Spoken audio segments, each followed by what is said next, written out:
Hey guys, welcome back to the channel. This is Cade, and today we have a brand new episode of the Creatives in Depth podcast. And for today, I'm joined by a brand new guest for the channel, and that is Carley Byers. Carley, hi, thank you so much for being here. It's great to meet you. Hi, Kate. Thank you so much for having me. I'm really excited to talk to you today. Yeah, it's great to have you here. So before we get into our questions, do you maybe want to tell our listeners a little bit about yourself? Sure.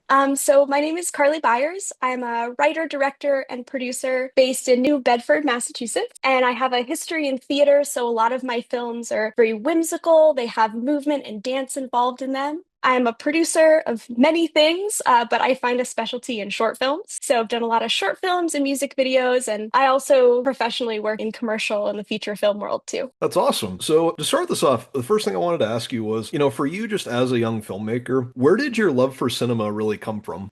Yeah, so I feel like everyone talks about this moment that they kind of felt it in their chest. Oh, this is what I want to do, right? And so for me, interestingly enough, it started with theater and then kind of transitioned into film. So when I was 9 or 10 years old, I went to New York City with my mom and we saw Wicked on Broadway. And I remember stepping onto the escalator and being like, that's what I want to do. Like the energy in the room, the performances, the world building, everything was totally capturing my heart. And so I sort of was in my middle school and high school shows, and I found out that I really fell in love with collaborative art making, just working with other people to put something together and kind of put our whole hearts into it. And so later in high school, I started making fashion films with my best friend. And with theater, you're sort of constricted to the stage. But with film, it's like the whole world is at your disposal almost. And so me and my friend would do these fashion films and we would sneak into abandoned places and old houses and mansions and stuff. And another thing I loved about film was you could really choose what you want the audience to see. And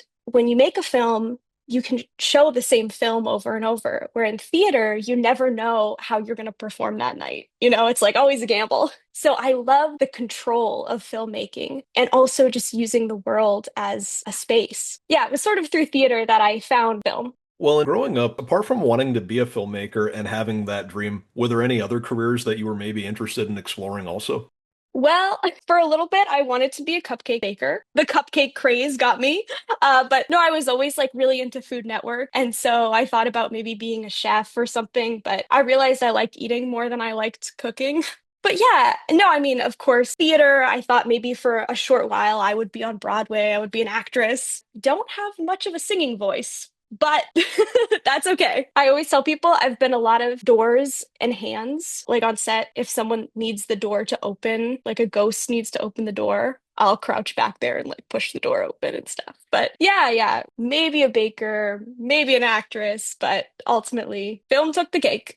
Well, and just based on your experience as a filmmaker, specifically as a director and writer, what would you say motivates you most as a storyteller and as a creative person? Mm, that's a good one. I feel I'm a very visual person. And so a lot of times I get the image of the shot before the story. And so I find myself really inspired by locations or color palettes or a costume. It's sort of like I have to find something and fall in love with it. And then the story and the characters come after that. So, for example, my first short film out of college was called After Closing, and it was a disco dance film. And I came up with that film because I was doing some location scouting around my area and I found the pizza shop that we filmed at, which is called The Friendly Pizza. It's in Dartmouth, Massachusetts. And it's so cool. It's like this weird jungle in a pizza place. And immediately I was like, disco jungle. We have to do it. Like it has to happen. And so I found that if you sort of put confines on some of your ideas, it actually allows the creativity to flow. So I was like, okay, what can be a short film in this pizza shop? Maybe it's about a waitress. What can I write with those restrictions almost? Well, and when it just comes to the process of filmmaking, apart from being a director and writer, is there one area where you feel the most creative in?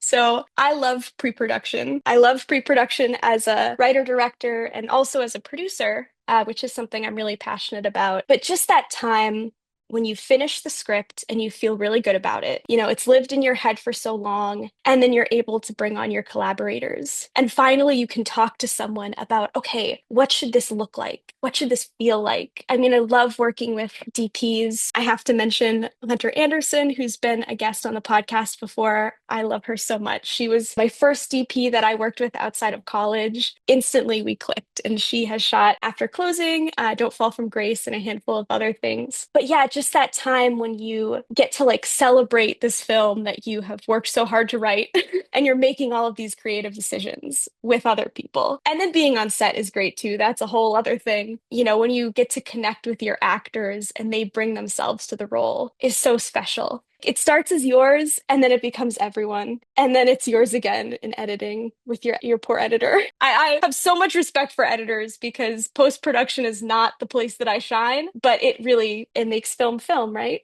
So Yeah, absolutely. And just going back in time, regarding the very first film-related project that you maybe ever worked on, do you remember what it was and what your experience was like working on it?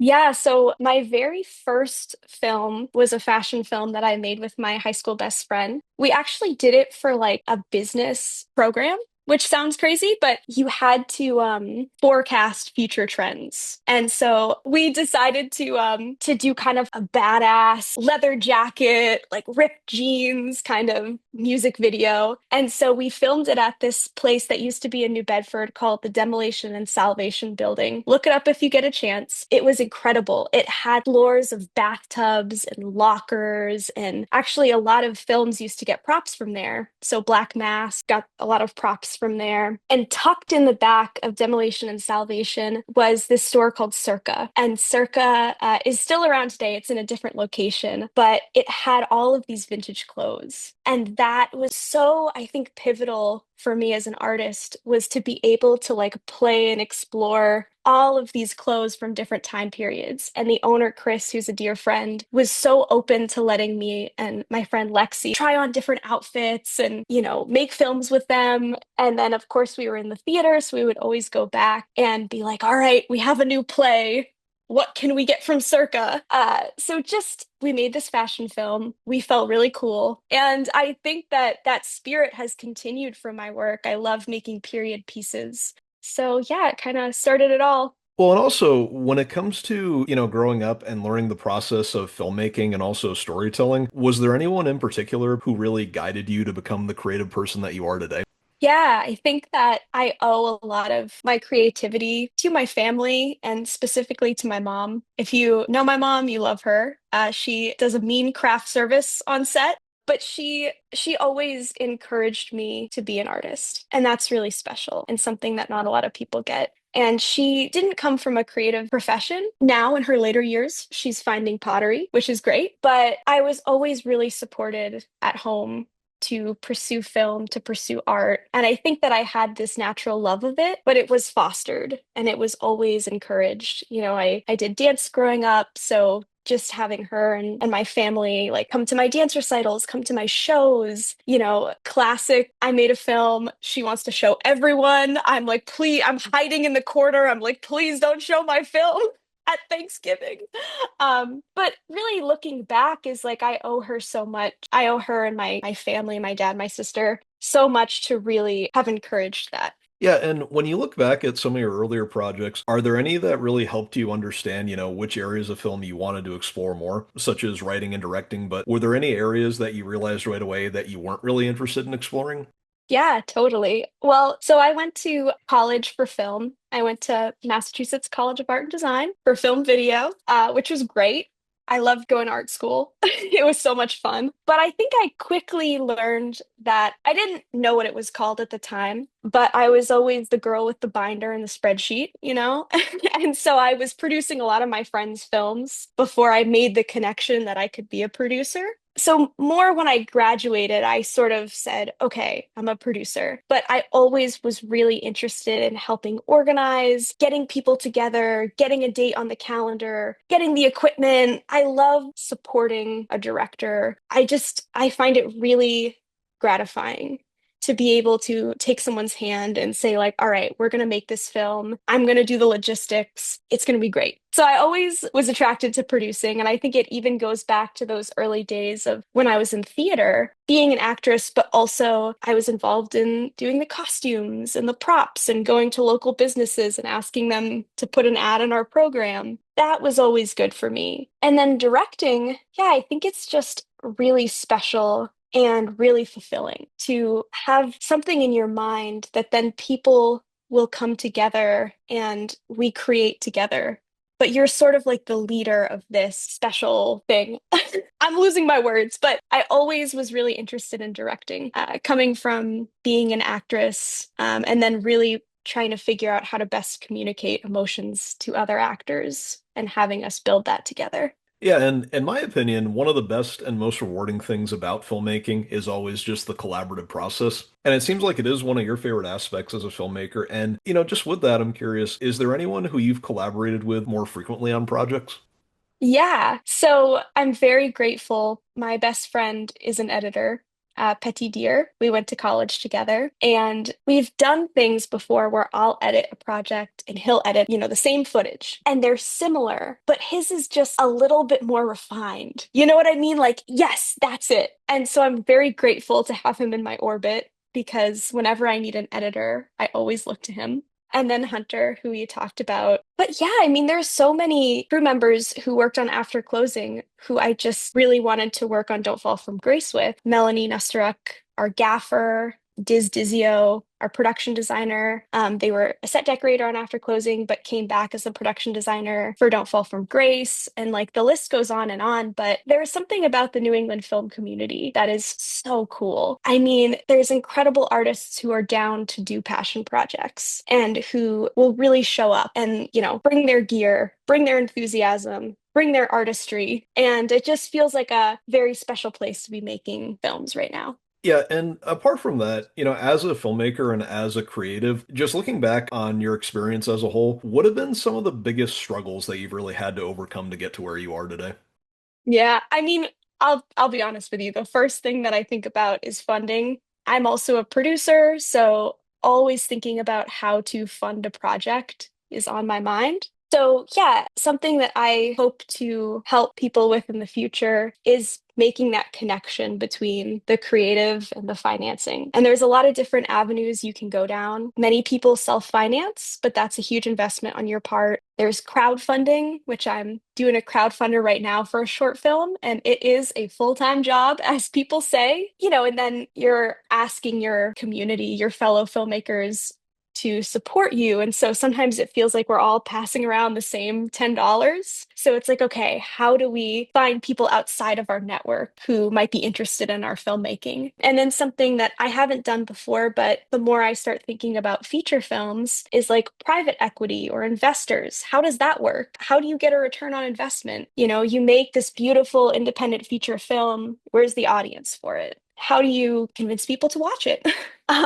So I think that, financing, but also finding an audience, figuring out how to navigate distribution in this modern world where streaming is really the main way people are watching things. Hopefully physical media comes back. I would love that. I have a little collection myself, so. But yeah, I think you're always against the budget and against the clock when you're making films. Well, and also, as a storyteller, do you ever consider creativity to be a good comfort tool? Specifically, has there ever been one particular time in your life where creativity really helped you on an emotional level?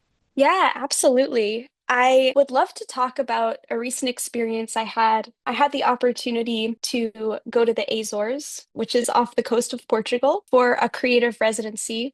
It was 10 days. And the residency was called Hotel Papel, and it was connecting New Bedford-based artists with Fayal, because there's a lot of shared history between the two places, like our whaling history, our heritage. And so I applied as a filmmaker, but we had 6 artists of all different disciplines. So we had a writer, painter, and actually my mom went as a ceramics artist. So it was really cool to experience that with her. But I've just been doing so much producing and a lot of the logistics and set management that I really haven't been able to direct or shoot or sort of get in the weeds with filmmaking in a long time. So I was like, okay, I'm gonna apply to this program and see what happens. luckily I got it and I was able to go to Fayal and make a documentary about a scrimshaw artist there. Her name is Claudia Furtado. She's a multidisciplinary artist, but she specializes in scrimshaw, which is engraving on whale bone and teeth. And other bones as well. But that's traditionally is what it is. And so, yeah, I love working with a crew. I love planning, but I did none of that for this project. I just connected with Claudia. And once I was there,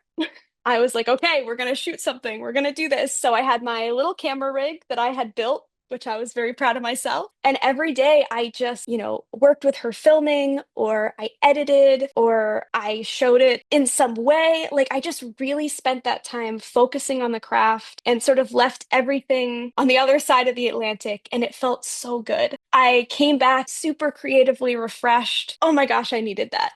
So even if you start honing in on one specialty, it's very easy to get kind of pigeonholed in that. Like if someone's a gaffer, just go shoot something or go direct something or go work in art department. You know what I mean? Like if you switch up your specialty, it actually gives you more of an appreciation for what you were doing in the first place.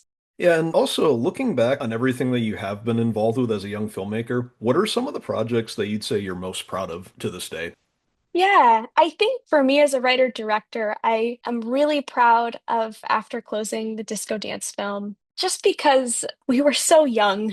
We were so young and naive, but I learned so much on that project. And also Don't Fall from Grace, which is a psychological thriller that we made almost 2 or 3 years ago. And once again, it was these incredible creative people coming together to make something that's all bigger than ourselves. So those are my favorite projects that I've directed. And then as like a crew member, I have a film right now. It's called Same Same But Different. We're having our world premiere at South by Southwest this year, which is so cool. I'm gonna go. I'm doing it.